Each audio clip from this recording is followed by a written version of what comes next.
오늘 우리에게 주시는 하나님의 말씀은 이사야서 19장 1절부터 15절까지 말씀이 되겠습니다.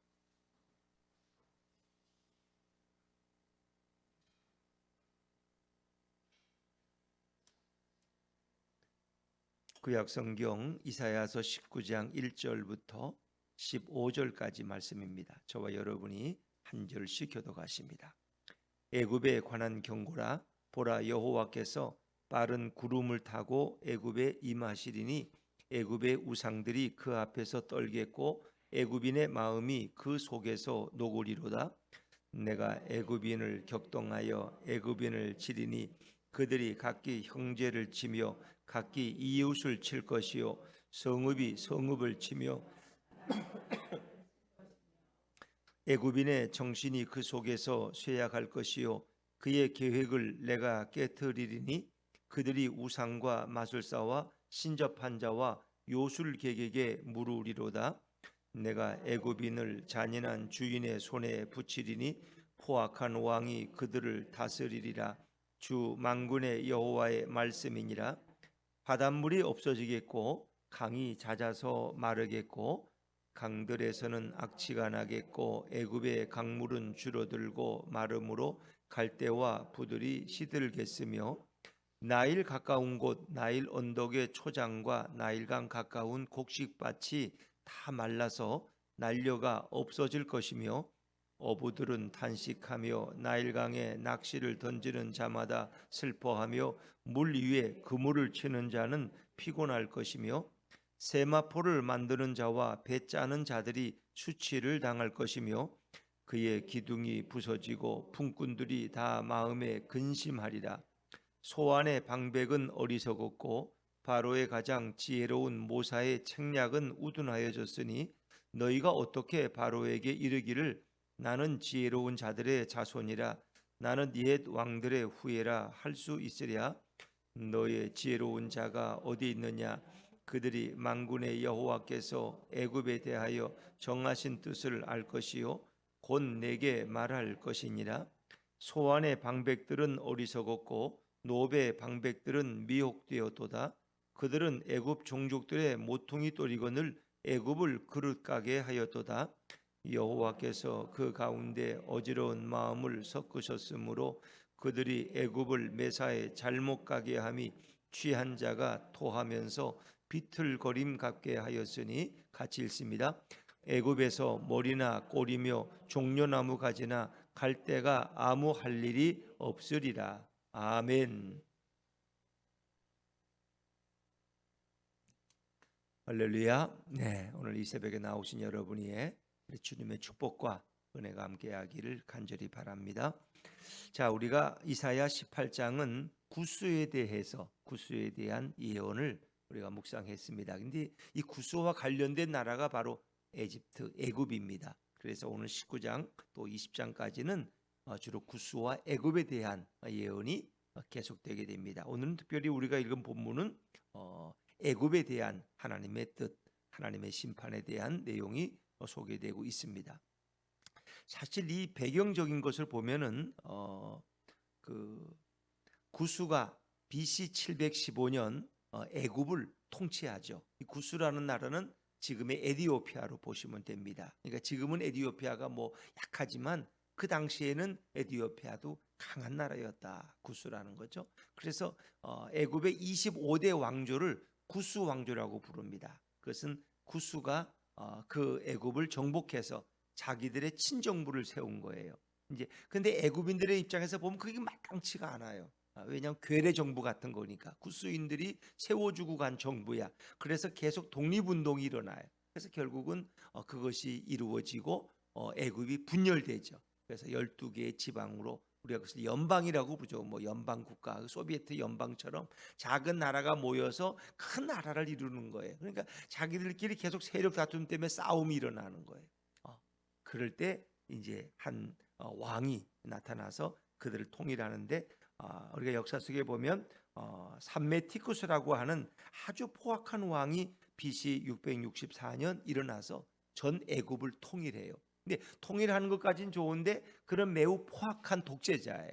그래서 굉장히 백성이 힘들어하고 그의 아들은 지금의 수에즈 운하를 건설하는데 그 수에즈 운하라는 게 그게 강에다가 뭘 만든 게 아니라 맨 땅을 파서 강을 만들었다는 걸 아세요? 그러니까 지나가고 배가 지나가고 물이 끌로 들어가야지 뭐 모든 게 이루어지니까 그러니까 그 12만 명이라는 엄청난 애굽인들을 동원해서 그 수에즈 운하를 건설한 거예요. 그러니까 얼마나 많은 사람이 죽고 그 월급 받고 일하는 게 아니라 다 강제 노역에 시달리는 거예요. 그래서 결국 또 애굽에 또 반란이 일어나게 되는데 하여튼 그런 과정 속에서 애굽이 어려움을 겪게 되는 이제 그것을 하나님의 심판의 예언으로 설명하고 있어요. 자, 우리 19장 1절 말씀을 다시 한번 보겠습니다. 19장 1절입니다. 시작. 애굽에 관한 경고라. 보라, 여호와께서 빠른 구름을 타고 애굽에 임하시리니 애굽의 우상들이 그 앞에서 떨겠고 애굽인의 마음이 그 속에서 녹으리로다. 애굽에 관한 경고라는 거. 그 이제 예언인데 보라, 여호와께서 뭘 타시고 빠른 구름을, 느린 구름이 아니고 빠른 구름. 하나님은 구름을 병거처럼 타고 다니시고 또 바람 날개를 타고 이렇게 하나님은 운행하신다는 거예요. 빠른 구름을 타고 애굽에 임하셨다. 그러니까 애굽의 우상들이 다 두려워 떤다는 거예요. 애굽인의 마음이 그 속에서 녹는. 왜? 이미 애굽은 여호와 하나님을 일찍이 경험한 적이 있어요. 그것은 이스라엘 백성이 애굽에 종살이할 때 하나님이 모세를 통해서 10가지 재앙을 내리실 때 그들이 당한 그 기억은 아직도 남아 있다는 거예요. 그래서 하나님이 임하시니까 애굽의 우상들이 그 능력 없는 이 우상들이 다 떨겠고 애굽인의 마음이 간장이 녹는다. 옛날 표현은 간장이. 간장이는 간과 장이 녹아내리는 그렇죠? 그러니까 온 백성이 그 하나님의 심판 앞에 두려워 떤다는. 자, 그런데 이제 하나님이 어떤 일을 하시느냐? 1절부터 4절 부분에서는 주로 어떤 내분이라든가 사회적 혼란이 결국 일어나서 애굽이 큰 고통을 당합니다. 5절부터 10절까지는 애굽 전 지역에 자연재해가 일어나서 기근이 들어가지고 농사를 짓지 못하고 나라가 열매를 맺지 못하죠. 그리고 11절부터 마지막 15절까지는 정신적인 미혹을 통해서 또 그들이 심판을 받습니다. 이런 세 가지 단계로 구분되어 있는데, 자, 우리 2절 말씀을 이어서 읽습니다. 2절입니다. 2절 시작. 내가 애굽인을 격동하여 애굽인을 치리니 그들이 각기 형제를 치며 각기 이웃을 칠 것이요 성읍이 성읍을 치며 나라가 나라를 칠 것이며. 그러니까 구스라 왕조라고 부르는 애굽의 25대 왕조가 무너진 다음에 각 나라가 이렇게 분열돼 가지고 자기들끼리 세력 다툼 때문에 끊임없이 싸운다는 거예요. 근데 이제 2절에 보면 내가 애굽인을 격동하여. 내가라는 것은 이사야가 그렇게 했다는 게 아니라 누가 그렇게 했다는 거예요? 여호와 하나님께서, 우리 예수님께서 바로 애굽인을 격동해서 애굽인을 치리니. 그래서 그들이 그 하나님의 심판의 방법이 형제가 형제를 치는 거예요. 이웃이 이웃을 치고 성읍이 성읍을 치고 나라가 나라를, 자기들끼리 내분이 일어나서 싸움이 되는 거예요. 그러니까 하나님께서는 그 심판하실 때 바로 그들에게 분열이 일어나서 그들이 서로 자신들이 민족을 자신들이 심판하는 이런 일도 하나님이 허락하셨다는 거죠. 또 3절에 보니까 하나님이 직접적으로 개입하셨어요. 자, 3절 말씀, 3절입니다. 시작. 애굽인의 정신이 그 속에서 쇠약할 것이요 그의 계획을 내가 깨트리리니 그들이 우상과 마술사와 신접한 자와 요술객에게 물으리로다. 그 애굽인들이 가진 그 계획을 누가 깨뜨리신다? 하나님이 깨뜨리신. 내가 깨뜨리리니. 그래서 그들이 마음이 쇠약해져요. 우둔해지고. 그래서 결국은 그들은 물을 데가 없어서 어떻게 마음이 약해지니까 우상에게 가서 마술사에게 가서 신접한 자, 무당들, 또 요술계에 가서 묻는 거. 거기에는 바른 길이 없어요. 거긴 바른 지혜가 없고 거긴 생명의 길이 아니에요. 그건 파멸의 길이지. 사울 왕이 하나님을 떠나서 하나님의 음성을 듣지 못하고 계시를 받지 못하니까 답답해서 어떻게 해요? 결국은 무당한 신접한 여인을 찾아가서 자기의 인생을 묻잖아요. 참 비참한 거죠. 거기는 갈 때까지 간 거죠. 자, 우리가 이런 것들을 보면은 내가 애굽인을 격동하고 내가 그들의 계획을 깨트린다. 그렇죠? 결국은 이 세상을 움직이는 분이 누구냐? 누가 도대체 이런 일을 행하시느냐? 여호와 하나님이 그 일을 행하시는 여호와 하나님.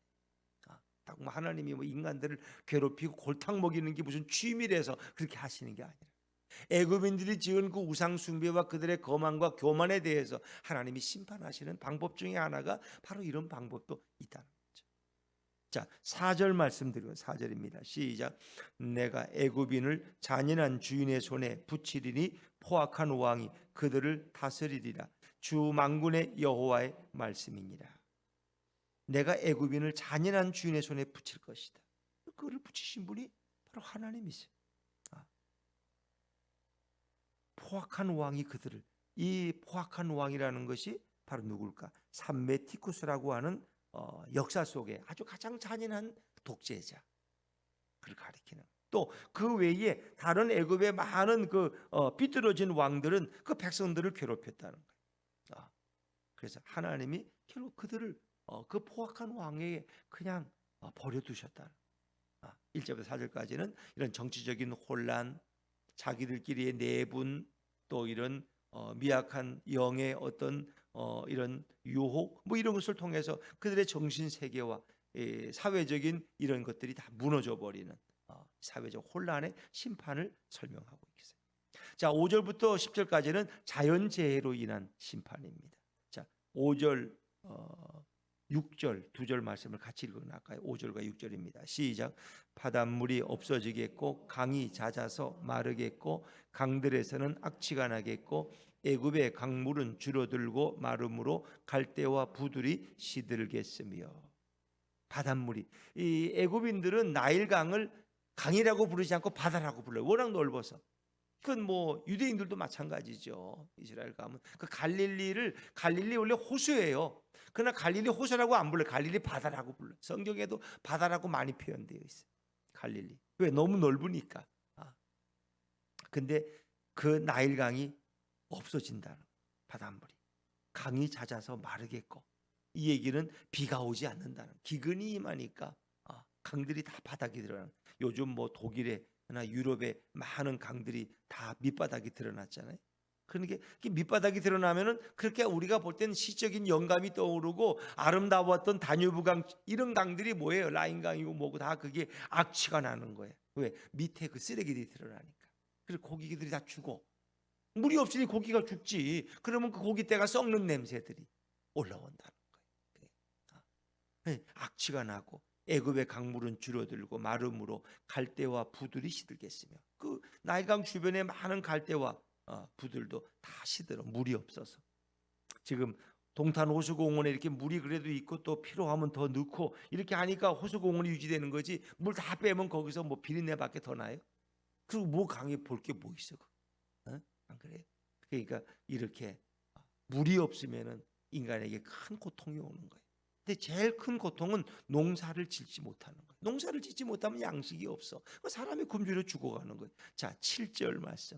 7절입니다. 시작. 나일 가까운 곳, 나일 언덕의 초장과 나일강 가까운 곡식밭이 다 말라서 날려가 없어질 것이며. 그러니까 수분이 다 말라서 수분이 바람에 날려가서 없어져. 그 곡식밭이 이게 뭐 경작이 안 되는 거예요. 경작이. 원래 나일강은 이렇게 1년에 한두 차례씩 비가 많이 오면 홍수가 나서 이렇게 범람을 해요. 이 범람이라는 게 뭐냐 하면 이 나일강이 이 육지를 침범해 들어오는 거야. 그러면 강에 있던 이런 좋은 기름진 것들이 이 농경지에 뿌려지고 또 농경지에 있는 더러운 것들을 또 쓸고 가고, 이렇게 하면 그 다음에 농사가 잘 되는 거예요. 이것이. 오히려 나일강의 범람 때문에 나일강은 곡창지대, 나일강 주변은 다 곡창지대고 농사가 잘 되고 그래. 근데 물이 없으니까 결국은 다 말라서 곡식밭이 엉망이 되겠죠. 또 물이 없으면 또 어업을 할 수가 없어요. 고기떼가 없으니까 이 고기 잡는 사람들이 일할 수가 없어요. 8절 말씀. 8절 시작. 어부들은 탄식하며 나일강에 낚시를 던지는 자마다 슬퍼하며 물 위에 그물을 치는 자는 피곤할 것이며. 아멘. 고기를 뭐 잡을 수가 없으니까 그 찰랑거리는 물 가지고는 물고기를 잡을 수. 그러니까 그들도 피곤하고 그들도 생계를 유지할 수 없어요. 또 일하는 일꾼들도 뭐가 제대로 되는 게 없어요. 구절은 제가 읽을게요. 세마포를 만드는 자와 배 짜는 자들이 수치를 당할 것이며. 세마포와 배의 원료를 어디서 구할 수가 없어. 그런 걸 뭐 이렇게 나일강변에서 구해야 되는데 구할 수가 없어. 다 말라 비틀어져서. 그러니까 일을 할 수가 없다. 10절에 그의 기둥이 무너지고, 기둥이라는 것은 고위 관리들과 하층의 노동자들 모든 계층이 다 무너져요. 품꾼들이 다 마음에 근심하리라. 그러니까 자연재해, 비가 너무 많이 와서 또 걱정이고, 또 비가 안 와서 기근 때문에 어렵고, 이 모든 것은 하나님이 심판하시는 내용의 하나로 오늘 성경은 소개하고 있습니다. 또 11절부터 15절 마지막 절까지는 여러 가지 지혜로운 자들이 사라져 버려서 애굽이 어디로 가야 할지 방향을 잡을 수가 없어요. 자, 11절 말씀을 먼저 11절입니다. 시작. 소환의 방백은 어리석었고 바로의 가장 지혜로운 모사의 책략은 우둔하여졌으니 너희가 어떻게 바로에게 이르기를 나는 지혜로운 자들의 자손이라 나는 옛 왕들의 후예라 할 수 있으랴. 이 소환이라는 애굽의 중요한 도시는 왕궁이 있는 거예요. 왕이 있어요. 그러니까 그 왕 밑에 신하들이 바로 이 소환에 다 머물고 있어요. 근데 소환의 그 부하들, 그 고위 관리들, 방백들은 다 어리석어, 한결같이 어리석어서 정책을 펴면은 다 실패하는 거예요. 그래서 바로의 가장 지혜로운 모사의 책략은 우둔하여졌다, 미련해졌다는 거예요. 그래서 왕이나 대통령들은 자기 휘하에 참모들을, 지혜로운 자들을 두어요. 자기가 잘못하면 그들이 깨우쳐져야 돼요. 바른 정책을 펴도록 지혜로워야 되는데 그들이 다 한결같이 우둔해졌어, 멍청해졌어. 그러면 나라가 망하는 거예요. 나라가 좋은 참모들, 그러니까 유비언덕 같은 그런 뭐 소설 속에 나오는, 삼국지에 나오는 그런 위인도 인격적으로 훌륭하지만 그 지혜가 뛰어나진 않아요. 그래서 제갈공명이라는 지혜자가 옆에 있으니까 그 유비언덕이 그 넓은 총나라를 만들고 그렇게 그가 한 나라의 존경받는 왕이 될 수 있는 거예요. 그러니까 지혜자가 없으면 그 나라는 결국 삐뚤은 길을 가고 만다. 아무리 왕이 지혜로우다, 뭐 조조 같은 이들은 삼국지에 보면은 굉장히 지혜로 스스로도 뭐 병법을 이렇게 발휘할 정도로, 그런데 그의 옆에도 늘 좋은 참모들이 있었기 때문에 조조가 큰 나라를 이룰 수 있었겠죠. 그래서 12절에 너의 지혜로운 자가 어디 있느냐? 그들이 만군의 여호와께서 애굽에 대하여 정하신 뜻을 알 것이요 곧 내게 말할 것이니라. 그 너희가 정말 하나님의 뜻을 알면은 좀 말해 보아라, 그런 얘기예요. 근데 말할 지혜로운 자가 없다는 거예요. 그 얘기는. 13절 같이 읽죠. 시작. 소환의 방백들은 어리석었고 노베의 방백들은 미혹되었도다. 그들은 애굽 종족들의 모퉁이 돌이건을 애굽을 그릇 가게 하였도다. 이 그릇 가게 한다는 건 잘못된 길로 이끌고 있다는 거예요. 대통령이 다 합니까? 장관들이 있고 거기 옆에 참모들과 수석들이 있고 각 지방엔 도지사가 있고 시장이 있는데 그들이 다 어리석어진 거야. 소환의 방백들은 어리석고, 왕궁이 있는 소환에, 또 노베 방백, 노브는 애굽의 아주 유명한 도시예요. 그 유명한 도시의 지도자들도 다 미혹되어서 어리석어졌어. 그들은 애굽 종족들의 모퉁이돌, 반석과 같은 인물들인데 그들이 다 애굽을 잘못된 길로 이끌고 있는 거예요.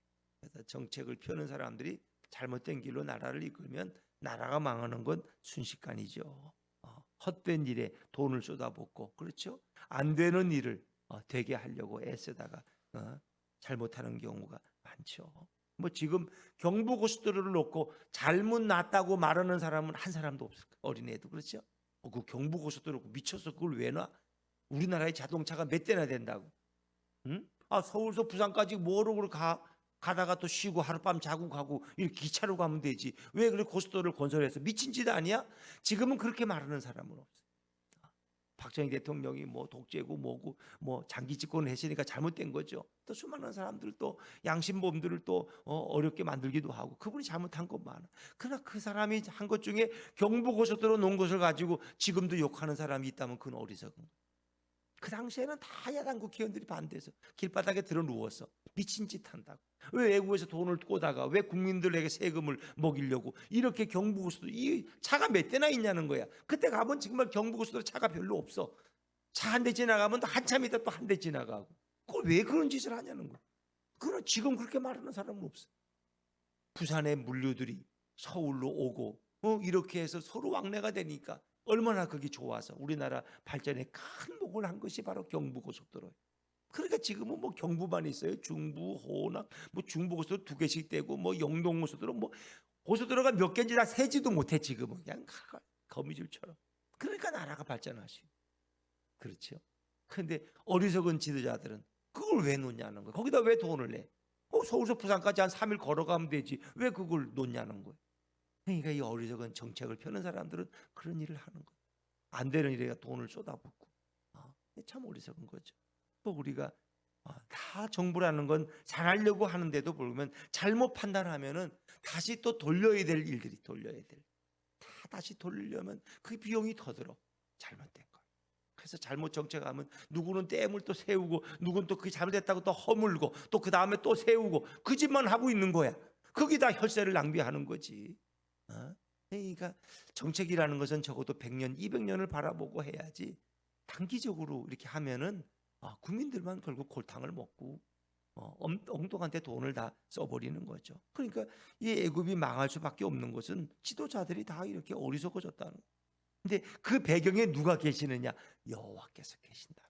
14절 말씀 같이 읽죠. 14절 시작.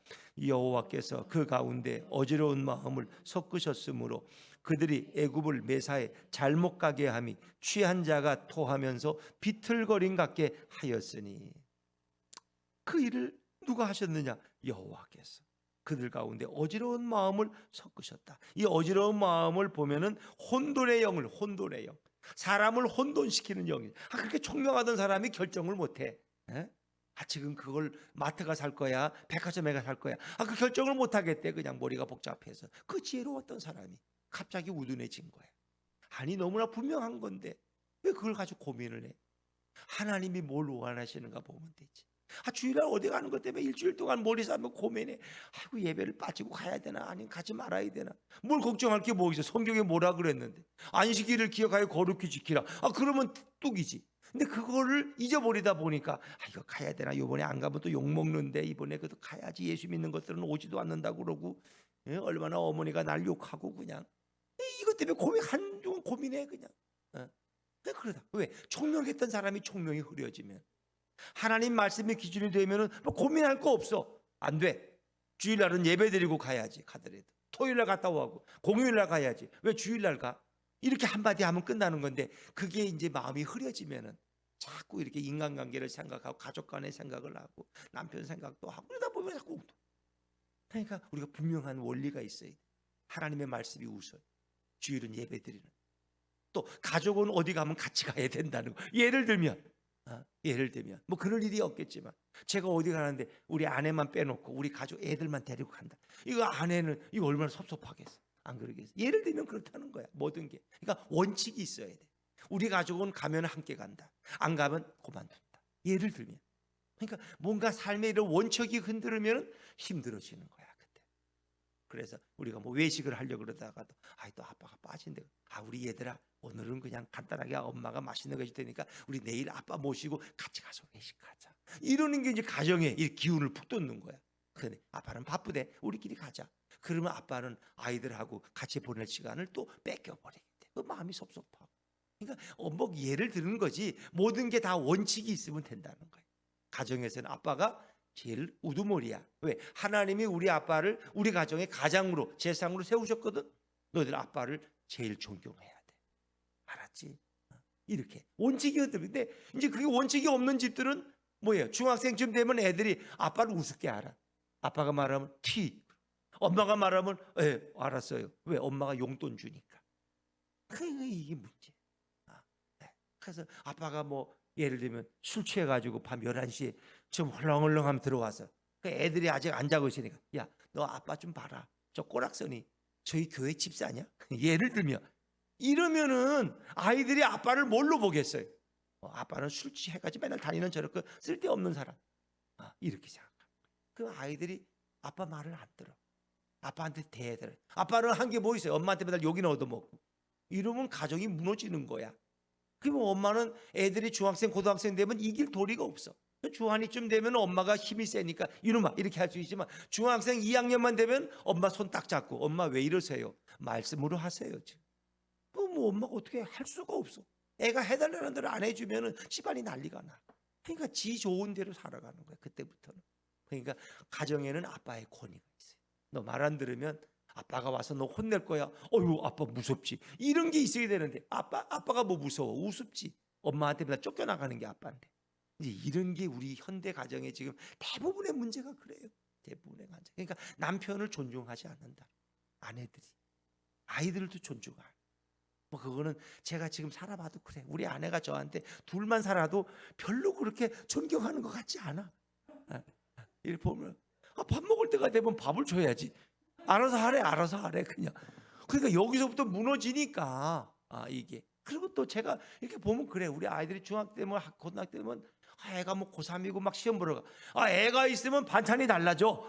근데 우리 둘이 있으면 이거 뭐 아무거나 먹으래 그냥 갖다가 그냥. 그러니까 이게 제가 볼 때도 아니 아들한테는 이렇게 좋은 걸 주면서 왜 내가 있을 때 이렇게 못 해주나? 이게 당장 나도 좀 불쾌한 거야. 그러나 이해는 다 하죠. 뭐가 싸우겠어요? 그러니까 남편에게 어떻게 해야 되느냐가 그 가정의 미래가 결정되는 거예요. 엄마가 아이들을 책임 못 져요. 결국 아이들은 하나님이 책임지는 것이고 나중에는 엄마도 아빠도 아이들을 감당 못해요. 하나님께 맡기는 거예요. 그러니까 엄마는 하나님께 와서 아이가 잘못하면 엄마는 그날 교회 와서 처리해야 돼. 그럼 아이는 알아. 아이고 내가 잘못하고 와서 엄마가 또 처리하겠구나. 아이고 내가 잘못했어. 그래서 내가 집에 늦게 들어오면 엄마는 그때까지 잠 안 자고 기다리고 있어. 아니 1시인데 왜 안 주무셔요? 이놈아 너가 안 들어왔는데 내가 어떻게 잘 수 있니? 그 아이는 그때부터 엄마한테 미안하니까 내가 일찍 들어와야 엄마가 자지. 그래서 엄마 쓰러지면 안 되지. 엄마가 건강해야 밥이라도 해주지. 예를 들면 이런 생각이 드는 거야 아이들도. 그러니까 아이들도 늘 자기가 밖에 나가서 안 들어오고 사고 치면 엄마가 기도하고 늘 교회가 있고 늘 이렇게 금식하고 이런 게 깨달아지면 그때부터 자기 마음에 좀 생각이 달라지죠. 그래서 가정의 기초, 우리가 신앙생활에도 원리가 있어요. 원리가 있어요. 뭐 고민할 거 없어요. 신앙의 원리는 하나님 말씀으로 보면은 좀 사람이 섭섭해도 원칙만 세우면 흔들리지가 않아. 근데 원칙이 흔들리기 시작하면 그때부터는 갈팡질팡, 우왕좌왕, 뭐가 옳은지 그른지 기준이 없어져 버려. 우리가 모든 게 다 그래. 돈을 쓰는 것도 원칙이 있으면 돼. 하나님 앞에 먼저 11조 드리고 그 다음에 우리가 쓴다. 이 원칙이 되는데 늘 계산을 해. 이번 달에 좀 나오면 11조 좀 하고 안 되면 이번 11조 건너뛰고. 오늘 보면 11조 했다가 안 했다 하는 분들이 많아. 생각외로. 왜? 조금 뭐 병원 한번 갔다 오면 또 11조 안 해. 또 병원 안 가고 뭐 좋은 데 있으면 또 헌금할 때가 됐지. 또 이렇게 한번 하고. 이래 가지는 원칙이 안 돼. 그러니까 하나님 앞에서 말씀이 기본이 돼. 가정에는 남편이 제상. 하나님의 말씀이 우리 가정의 우선순위라는 거예요. 그리고 곤란한 문제가 있을 때는 함께 기도하고 결정한다든가. 예를 들면 이런 원칙이 있으면 돼요. 근데 혼돈의 영을 넣으시기 때문에 결국은 애굽은 결국 뭐 술 취한 것처럼 비틀비틀. 그래서 결국은 매사를 잘못 결정한다. 여기에 문제가 있는. 근데 이제 많은 분들이 그걸 깨닫지 못해요. 저도 이렇게 목회에 오면서 이런 원칙들을 이렇게 어길 때가 있다는 거예요. 그러면 이게 잘못이고. 목회에도 원칙이 있는데 그 원칙을 허물어뜨리면은 목회가 나중에는 이거 갈팡질팡하는 거예요. 모든 게 다 그래요. 우리 인생은 하나님 앞에서 어떤 원칙을 가지고 살 것이냐. 자, 그래서 애굽이 어떻게 망해가느냐. 15절 말씀 읽고 마칩니다. 15절입니다. 시작. 애굽에서 머리나 꼬리며 종려나무 가지나 갈대가 아무 할 일이 없으리라. 아멘. 머리나 꼬리나 종려나무 가지나 갈대, 이것은 뭘 얘기하는 거예요? 이거는 사회 계층. 머리가 있고 꼬리가 있어요. 지도층이 있고 하층이 있고. 종려나무 가지는 아주 귀한 나무, 갈대는 좀 흔한 거예요. 그러니까 사회의 모든 계층이 결국은 뭐예요? 아무 할 일이 없어. 손을 놓아버려. 농사도 질 수 없고 고기도 잡을 수가 없고 일도 할 수가 없고 결국 망하기를 기다리는 것밖에 없는 거예요. 이렇게 하나님이 애굽을 심판하신다. 결국 오늘 말씀에서는 하나님의 주권, 하나님의 주도권을 인정해야 되는 거예요. 역사를 움직이고 다스리시는 분이 바로 여호와 하나님입니다. 예수 그리스도시다. 그리고 우리는 그분이 참 지혜의 근원이시다. 그래서 예수께 지혜를 구하고 주님의 뜻을 구한다. 내가 오늘 가난해도 주님의 뜻대로 살면 떳떳한 거예요. 내가 아무리 부유해도 주님의 뜻을 벗어나면 부끄럽고 수치스러운 거야. 그것은 마지막 결과가 늘 안 좋은 데로 갈 수밖에 없는 거예요. 오히려 또 하나님의 뜻을 어기고 사는데 다 잘 돼. 그러면 더 위험한 거야. 그거는 진짜 아주 지옥에 가기로 결정된 거야. 그거는. 야, 하나님의 뜻과 반대로 하니까 야 다 잘 된다. 야, 그 교회 갈 필요 없고 말씀 들을 필요 없어. 그러면 이제 아주 하나님이 죽이기로 작정한 거야. 근데 뭔가 잘못할 때 한 대씩 맞으면 아, 하나님이 아직도 나를 사랑하시는구나. 이렇게 깨달으면 돼. 예, 내가 잘못하니까 엄마가 나를 매를 때려. 사랑의 매라고. 그러면 엄마가 나를 사랑하는 거야. 근데 내가 잘못하고 그랬는데도 엄마는 바쁘니까 야, 난 여행 간다. 네가 알아서 해라. 그러고 하면 엄마의 사랑이 없는 거야. 식은 거야.